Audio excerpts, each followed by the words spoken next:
በስመ አብ ወወልድ ወመንፈስ ቅዱስ አሐዱ አምላክ። ድርሳን ዘቅዱስ ወክቡር ሚካኤል ሊቀ መላእክት ዘይትነበብ አማስሩ ወሰንዩ ለሐምሌ በረከቱ ትኩል ምስሌነ ለዓለም ዓለም አሜን። በባሕሪ በሕልውና በአገዛዝ በሥልጣን አንድ አምላክ እያልን በአብ በወልድ በመንፈስ ቅዱስ ስም አምነን ልመናውና በረከቱ ረድኤቱ ለዘላለሙ ከእኛ ጋር ይኑርና ሐምሌ በባተ በ12 ቀን የሚነበብ የሚጸለይ የቅዱስ ሚካኤል ድርሳን ይህ ነው። በአንዲት ሀገር ስለሚኖር ስለ አንድ ክፉ ሰው ጳጳሱ ዮሐንስ የተናገረው ነገር ይህ ነው። ይህም ሰው ጾም የማይጾም ጸሎት የማይጸልይ ልቡናው እንደ ፈርዖን ልብ የጸና ነበር። በዚህም ሰው ጎረቤት የእሱም የሚስቱም ሃይማኖታቸው የቀና አንድ ድሃ ሰው ይኖር ነበር። ሁልጊዜ ቅዱስ ሚካኤልን እያገለገሉና ያገኙትንም ለነዳያን ለችግረኞች ምጽዋት በመስጠት በዓሉን በማክበር ይተጉ ነበር። ያ በጎረቤታቸው የሚኖር ባለጸጋ ስለ እነዚህ ሰዎች በልቡ እንዲህ እያለ ያንጎራጉር ነበር። ለራሳቸው የሚበሉት የሚጠጡት የላቸውም፣ ነገር ግን ከየት እያመጡ ይመጸውታሉ በማለት ልቡ ታወከበት። ከዕለታት በአንድ ቀን ባለጠጋው ያን ድሃ ጠርቶ አንተ ሰው የምታርሰው እርሻ፣ የምትዘራው ዘር፣ የምትሸጠው የምትለውጠው ንብረት የለህምና ከየት እያመጣህ ነው የምትመጸውተው? አለው። ድሃውም መልሶ እኔና ሚስቴ የመላእክት አለቃ የሚሆን የቅዱስ ሚካኤልን ስም በጠራን ጊዜ ኃይልም በረከትም ይሰጠናል። ስለዚህ ብዙ ሥራ እንሰራለን፣ ሥራችንም ይባርክልናል አለው። በዚህም ጊዜ ባለጸጋው ኀፍረት ያዘውና የሚመልሰው አጣ። ድሃውም እስከ ዕለተ ሞቱ ድረስ ምጽዋት ከመስጠት አላቋረጠም። ያም ድሃ ከሞተ በኋላ ሚስቱ ጸንሳ ነበርና የቅዱስ ሚካኤል በዓል በሚከበርበት ዕለት ለመውለድ ምጥ ያዛት። በዚህም ጊዜ አቤቱ የመላእክት አለቃ የምትሆን ሚካኤል ሆይ ከዚህ ከደረሰብኝ ሕማመ ወሊድ የምጥ ጭንቅ አውጣኝ አድነኝ እያለች ስለማለደች እግዚአብሔር ፈጥኖ ልመናዋን ሰማት። በዚያኑ ጊዜ ሚካኤልና ገብርኤል ከሰማይ ወርደው እየተራዷት መልኩ ያማረ ወንድ ልጅ ወለደች።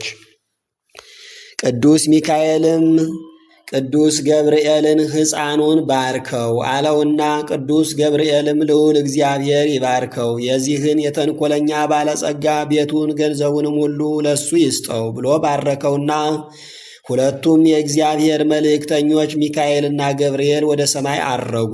ያ ክፉ ባለጠጋ ሰው ግን በቤቱ ደርብ ላይ ተቀምጦ ሳለ እግዚአብሔር ጆሮውን ስለከፈተለት ሚካኤልና ገብርኤል የሚናገሩትን ሰምቶ ነበርና ይህ ሕፃን ገንዘቤን በምን ምክንያት ይወርሳል እያለ በልቡ ሲያወጣና ሲያወርድ ቆየ። ነገር ግን 40 ቀን ከሞላት በኋላ የጠሯት ዘንድ ወደ እሷ መልእክተኞች ልኮባት በመጣች ጊዜ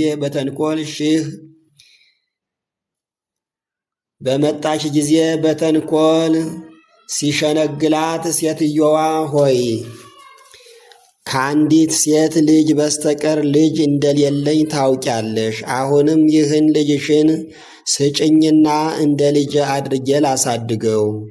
አድጎ በጎለመሰም ጊዜ ልጄን ሚስት ሆነው ዘንድ እሰጠዋለሁ አላት።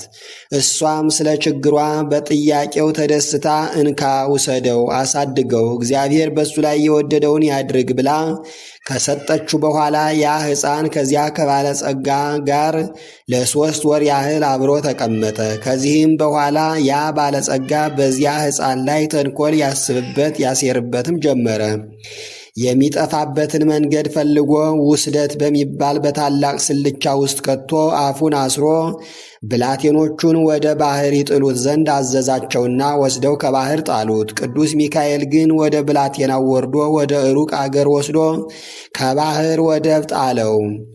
ከዚህ ሁሉ ነገር በኋላ በጎቹን ውሃ ያጠጣ ዘንድ አንድ በግ ጠባቂ ወደ ባሕሩ መጥቶ ሳለ ያን ውስደት የተባለ ታላቅ ስልቻ አገኘውና በፈታው ጊዜ ያን ሕፃን አገኘው። ልጅ አልነበረውምና ፈጣሪዬ ሆይ ልጅ ስለሰጠኸኝ ፈጽሜ አመሰግንሃለሁ ብሎ ወደ ቤቱ ወሰደውና በቅድስት ሥላሴ ስም አስጠምቆ ስሙን ተላሶን ብሎ ሰየመው። ተላሶን ማለትም በግዕዝ ቋንቋ ዕንቁ ማለት ነው። ልጁንም በቤቱና በንብረቱ ሁሉ ላይ አሰለጠነው፣ ሾመው። ብላቴናውም 20 ዓመት በሆነው ጊዜ በዚያ ባለጸጋ ላይ ከባድ ችግር ደርሶበት ተላሶን ወዳለበት አገር ሂዶ ከዚያም የተላሶን አባት ከመንገድ አገኝቶት ወንድሜ ሆይ የመሸብኝ እንግዳ ነኝና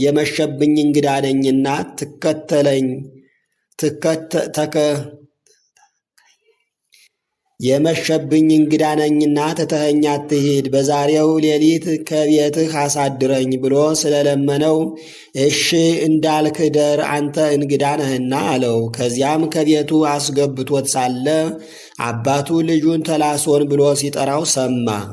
በዚህም ጊዜ ያ ክፉ ባለጠጋ ተላሶን ብለህ የጠራኸው ይህ ስም ምን ትርጉም አለው ብሎ ጠየቀው። አባትየውም በጎቼን ውሃ አጠጣ ዘንድ ወደ ባሕር ዳርቻ ስወርድ አፏን የታሰረች ስልቻ ወድቃ አገኘሁ። ማሰሪያዋን ፈትቼ ባየኋት ጊዜም ይህን ብላቴና አገኘሁ። ልጅ አልነበረኝምና ልጅ በማግኘቴ ደስ ብሎኝ ስሙን ተላሶን ብዬ ሰየምሁት። ስለዚህም በቤቴን ንብረቴን ሁሉ እንዲያዝበት ሰጠሁት አለው። ባለጸጋውም መለስ አድርጎ ይህን ብላቴና ከባሕር ዳርቻ ካገኘኸው ስንት ዘመን ይሆናል ብሎት ቢጠይቀው ከ20 ዓመት ቢበልጥ እንጂ አያንስም አለው። በዚህ ጊዜ ያ ክፉ ባለጠጋ ይህ ብላቴና እኔ ባሕር የጣልሁት መሆን አለበት፣ አሁንም እኒያ የሰማይ መላእክት እርስ በርሳቸው ሲነጋገሩ እንደሰማኋቸው ቤት ንብረቴን ይወርስ ዘንድ ዕድል አልሰጠውም እያለ በልቡ አሰበ። በዚያን ጊዜ ሰውነቱ ተቆጣ፣ ተቅበጠበጠ። አባቱንም እባክህ ይህን ልጅ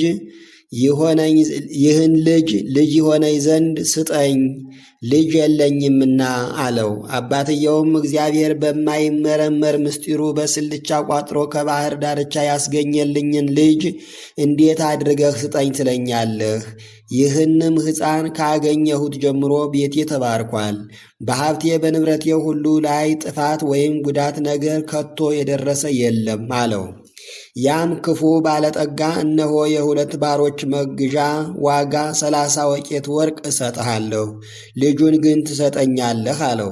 በግ ጠባቂውም እሺ መልካም ነው፣ 30ውን ወቄት ወርቅ ስጠኝና ውሰድ አለው እና ባለጸጋው ወርቁን ሰጥቶት በግ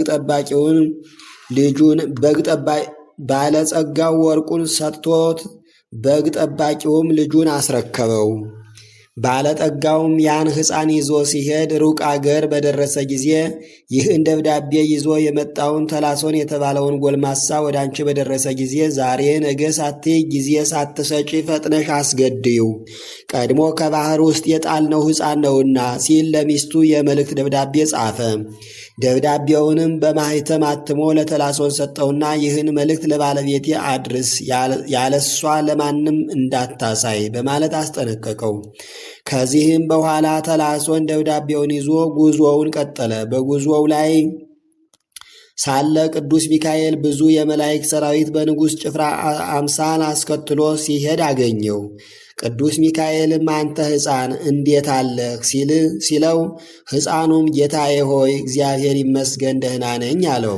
ቀጥሎም ይህ የያዝከው ደብዳቤ ምንድን ነው አለው። ሕፃኑም ጌታዬ ለሚስቱ መልእክት አድረስ ብሎኝ እሱ ነው አለው። ቅዱስ ሚካኤልም እስኪ ልመልከተው ብሎ ጠየቀው።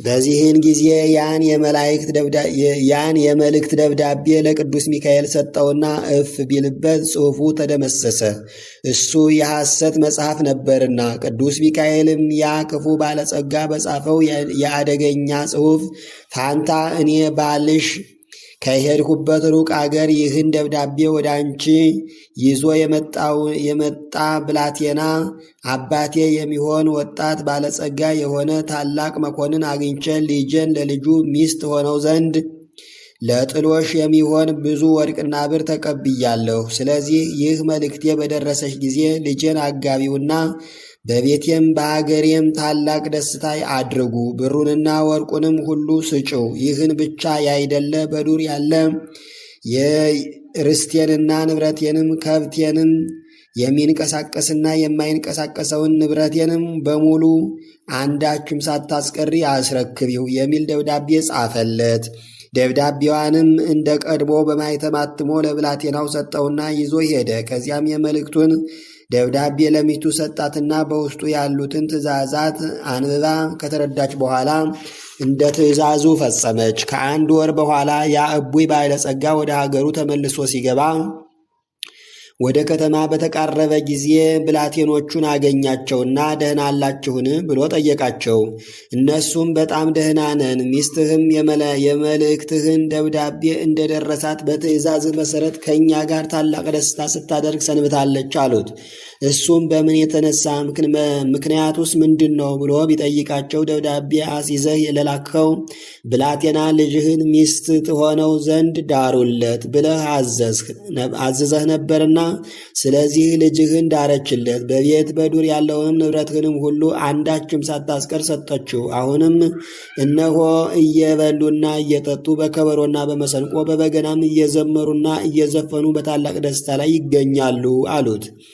ይህንም ከሰማ በኋላ ታላቅ ሐዘን አደረበት። ከፈረሱም እወጣለሁ ሲል እርካቡ ተበጠሰና ከኮረቻው በታች ባለች በገዛ ሰይፉ ላይ ወደቀና ሆዱ ተሸርክቶ ሞተ።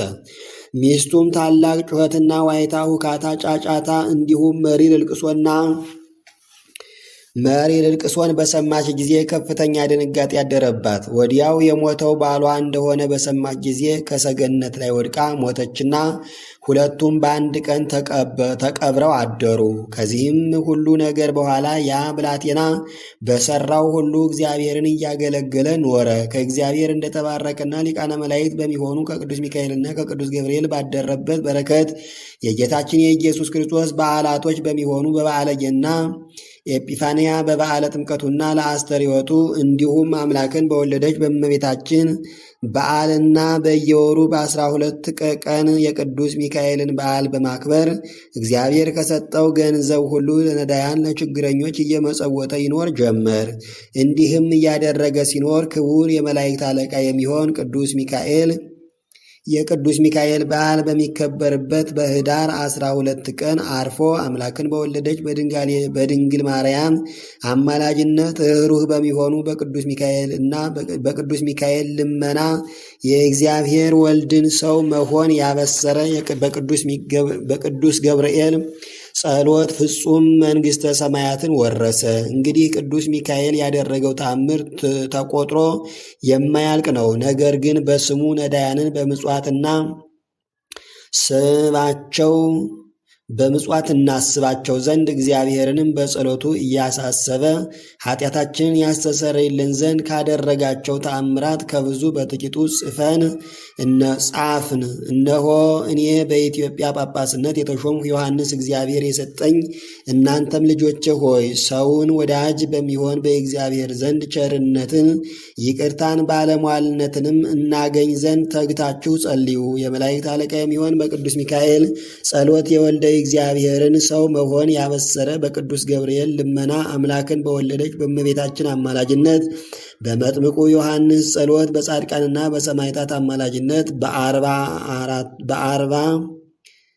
በአርባዕቱ እንስሳ በ24ቱ ካህናተ ሰማይ ይቅር ይለን ዘንድ ለአብ ለወልድ ለመንፈስ ቅዱስ ምስጋና ይሁንና እሊህ ቅዱሳን ሁሉ በረከታቸው ሀብተ ረድኤታቸው ከእኛ ጋር ይኑር።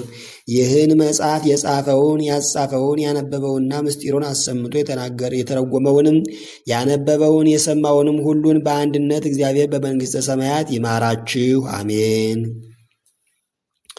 ተአምሪሁ ለቅዱስ ሚካኤል ሊቀ መላእክት ዘስዑል በነደ እሳት ለዋህድ ሐራሁ ዘልዑል ማዕርጊሁ መዋዘ ቅዳሴ ከናፍሪሁ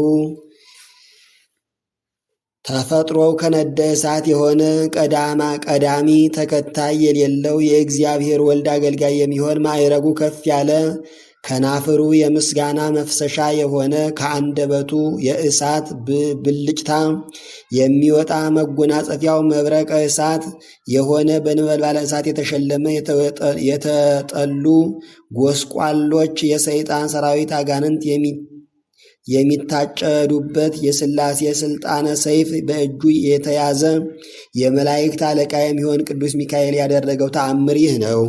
በልመናው በአማላጅነቱ ያመን የወንጌል ልጆች የምንሆን እኛን ሁላችንን በእሱ ዘንድ አደራ ይቀበለን፣ ከወገኖቹም ጋርም ይጠብቀን፣ በየዕለቱም በረድኤቱ ይጎብኘን፣ እጁን ዘርግቶ ይባርከን፣ የጠላታችን የሰይጣን ፍላጻዎች እንዳይነድፉን በክንፈ ረድኤቱ ይሰውረን፣ በጸሎቱ ጋሻም ይመልከተን። በዚህ ዓለም ካሉ እኩያት ፍቶታት ኃጣው እንድን ዘንድ ከዛሬ ጀምሮ እስከ ዓለም ፍጻሜ ድረስ በየዘመኑ በየዓመቱ ሁሉ ጥበቃው አይለየን። ይልቁንም ተአምሩን የጻፈውን በክንፈ ረድኤቱ ይሰውረው ለዘላለሙ አሜን።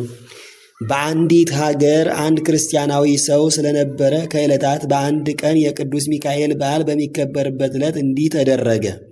በቁርባን ጊዜ ኤጲስቆጶሱ ቀሳውስቱና ዲያቆናቱ ከዲያቆናቱ ጋር በቤተ ክርስቲያን ውስጥ ሥርዓተ ቅዳሴውን በሚያከናውኑበት ጊዜ ከክርስቲያን ወገን የሆኑ ጥቂቶች ሰዎች ሥጋውን ደሙን ለመቀበል